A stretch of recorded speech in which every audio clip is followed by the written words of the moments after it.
Match সেরা হয়ে কি ভাব বেড়ে গেল নাকি নাহিদ রানার? সাংবাদিকদের প্রশ্নের জবাবে একই উত্তর দিল আজকে ম্যাচ সেরা নাহিদ রানা।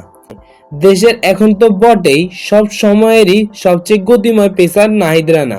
ধীরে ধীরে আন্তর্জাতিক ক্রিকেটেও তিনি রং ছড়াতে শুরু করেছেন।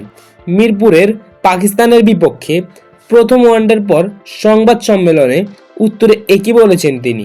বিস্তারিত জানুন শেরে বাংলা স্টেডিয়ামের সংবাদ সম্মেলনে কক্ষে বসে কথাগুলো বলার আগে বেশ ভালো পারফরমেন্স করেছেন নাহিদ রানা। বাংলাদেশের ম্যাচটিতে পাকিস্তানকে 8 উইকেটের বড় ব্যবধানে হারিয়েছে। টস হেরে আগে ব্যাট করতে নেমে 9 ওভারে কোনো উইকেট হারায়নি পাকিস্তান। সেখান থেকে 7 ওভারে স্পেলে 24 রান নিয়ে 5 উইকেট নিয়ে ম্যাচ মোড় ঘুরিয়ে দেন নাহিদ রানা। দল থেকে বলা হয়েছিল তুমি মন খুলে বোলিং করো এবং তুমি যে জিনিসটা পারো ওটাই মাঠে করো।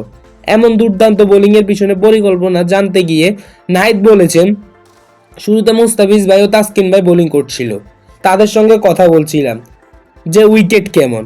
তারা তখন বলল যে উইকেটে হিট করলে কিংবা একটা জায়গায় লাইন লেন্থ মেনটেন করলে ব্যাটসম্যানদের জন্য খেলা কঠিন।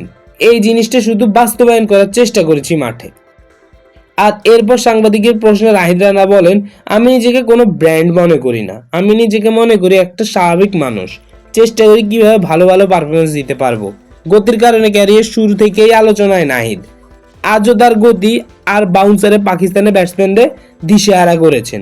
তবে নাহিদ জানালেন তার মনোযোগ বেশি অন্য জায়গায়। গতি জিনিসটা নিয়ে আমি আসলে চিন্তা করি না, কারণ আন্তর্জাতিক ক্রিকেটে গতির চেয়ে আপনার স্কিলটা ম্যাটার করে। আমি এই জিনিসটা নিয়ে কাজ করার চেষ্টা করছি।